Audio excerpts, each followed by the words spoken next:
All right, everybody, so it's been a little while since we've done a shop update video, and we're due for one because we've got a bunch of new stuff going on here in the shop as far as equipment and some other things we've got going on. Got Eddie actually picking up his mess. I know, I'm trying to be better, okay?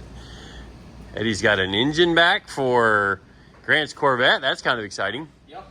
So we'll see the old Corvette go-kart out.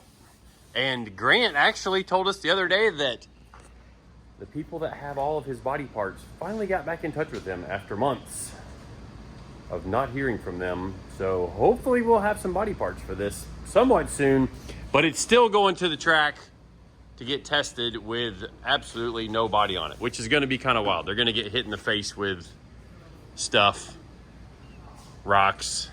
Yeah, but I mean, they don't run windshields and anything anyway. So. Yeah, the NC doesn't have a windshield. Don't need that. Anyways, let's get through the intro and show you some of the new stuff we've got for the shop.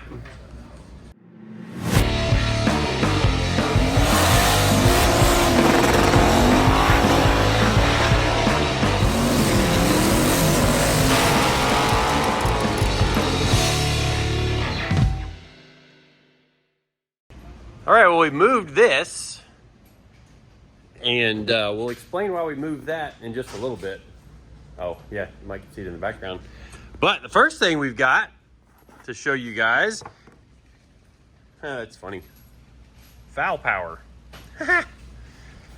So we've got us a crimper. And we ordered this thing literally like 4 months ago. Been saving up some money to make sure I could afford to pay for it. Thinking it was gonna, order it and they take the money out of your account right then and then ship it. Well, apparently it's you order it and then you're in the line for them to be built.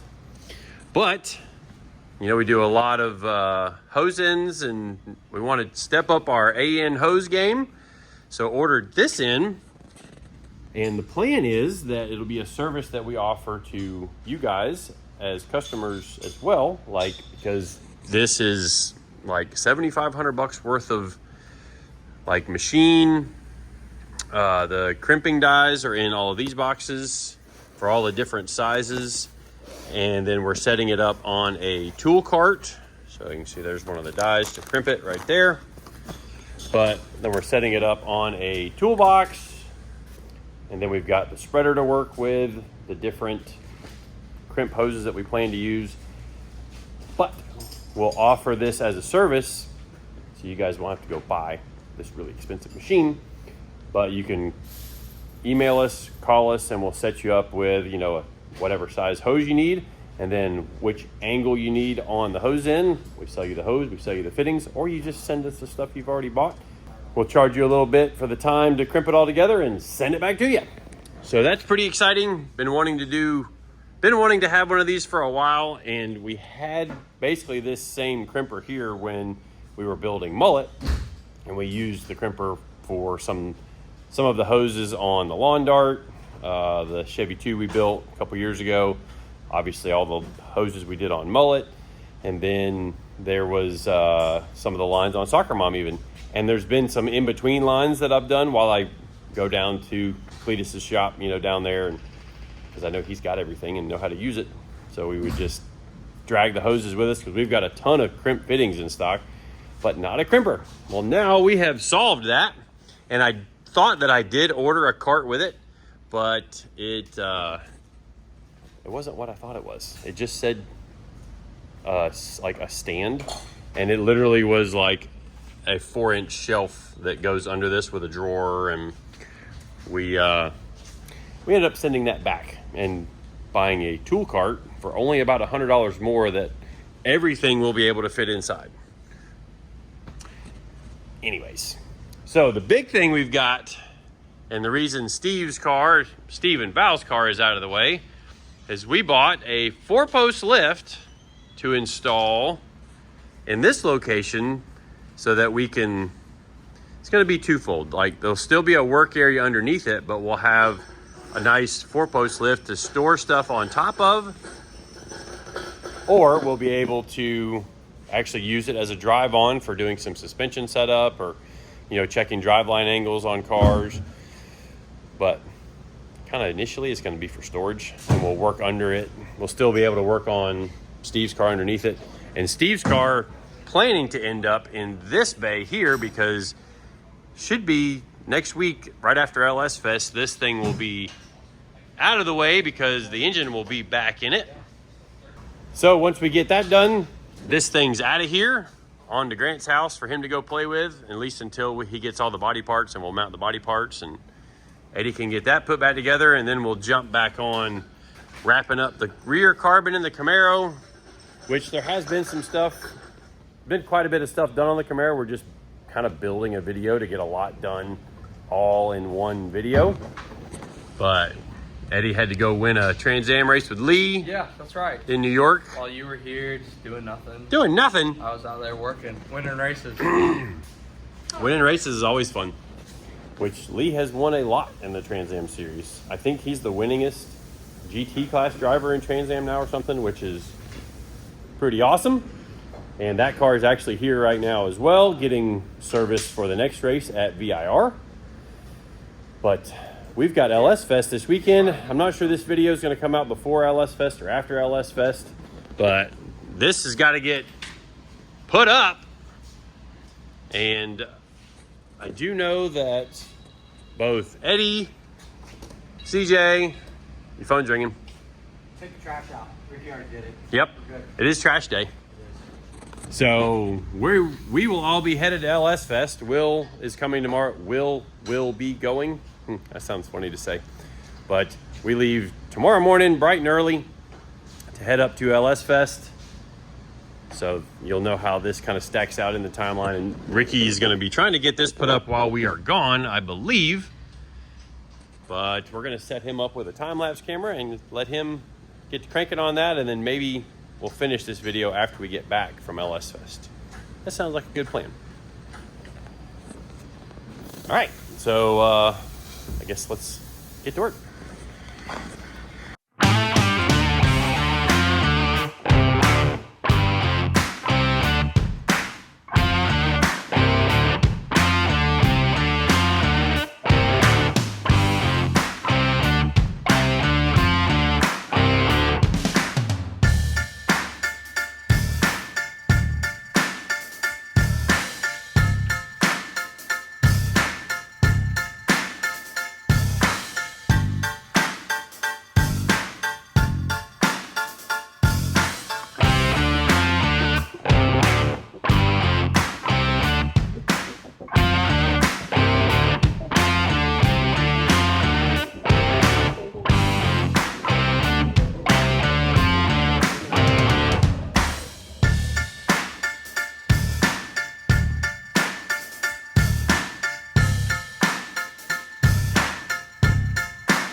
Well, maybe you can tell by the time-lapse footage and the speed at which Ricky is flying around in the frame here that I sped this up a lot.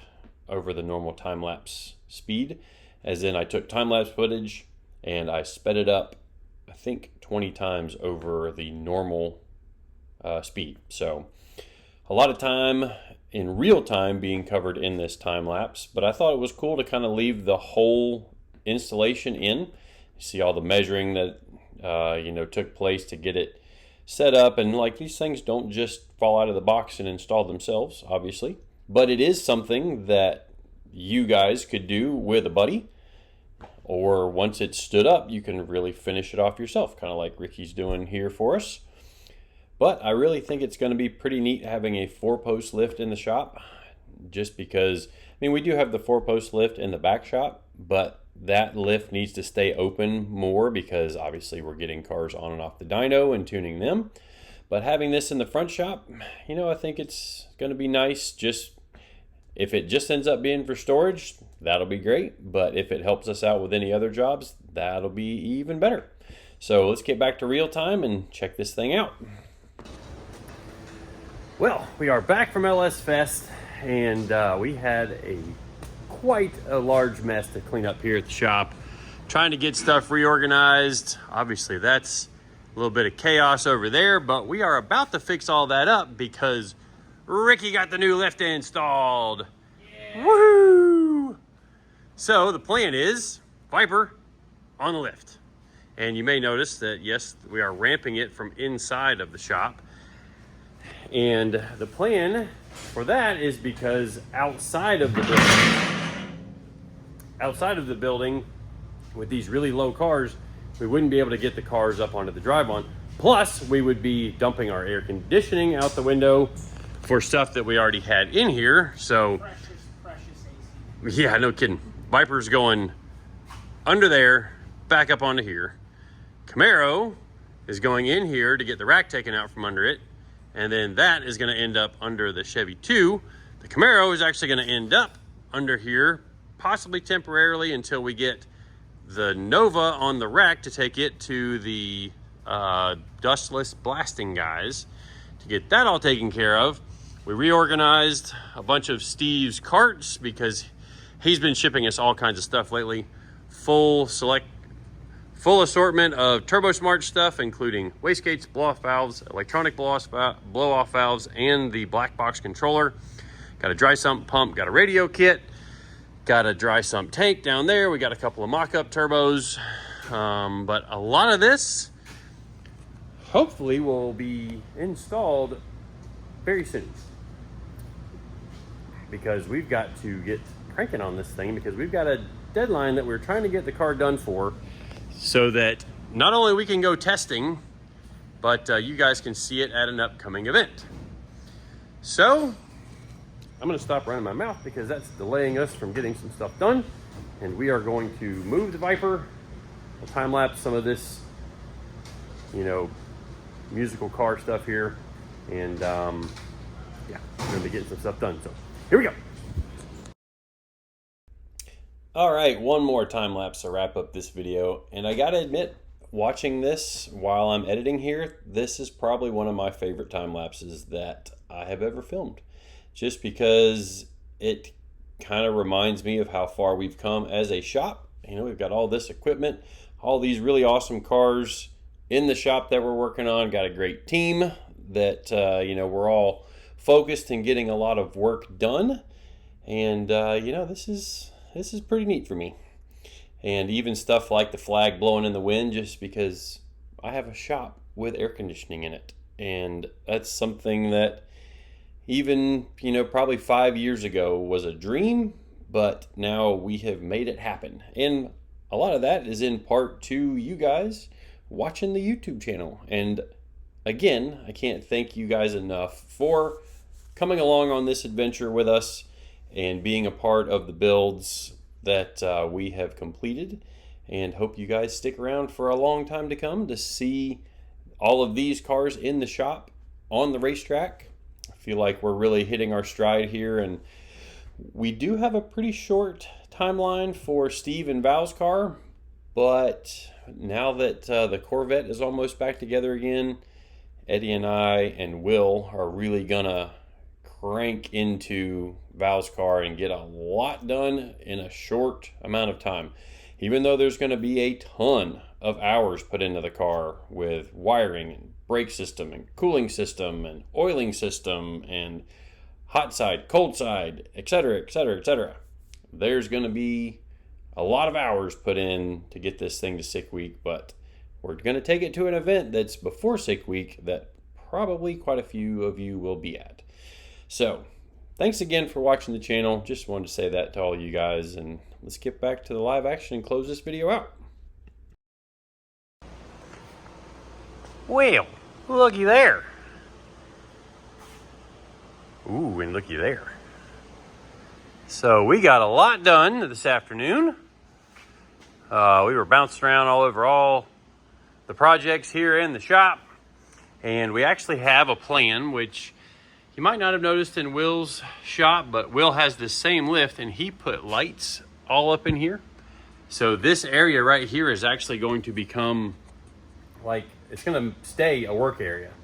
It'll just be under another car, and it'll be a work area up top too, because like basically what's left on the Viper here is we are servicing the carbon clutch. We're waiting for some pieces to come in for that. And we also are, we have the fender out at the body shop that's right around the corner because it had a little scuff on it from pit race a month or so ago. So that's off of there.